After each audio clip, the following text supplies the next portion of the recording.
we got ourselves qualified well. Got ourselves through that heat into the dash, drew a good number, and the car was really solid. We tried something we've been working on, and it worked. And same thing for the feature. The car was solid all night.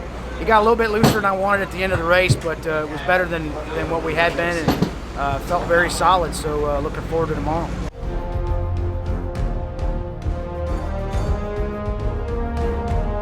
Damn, we beat Clint. But he only got to run it one time so far, and Talladega doesn't really count. So I'm gonna have to remind Clint of that we got the job done. But we do get to race 95 times a year, and he only gets 30. So, but yeah, it's great.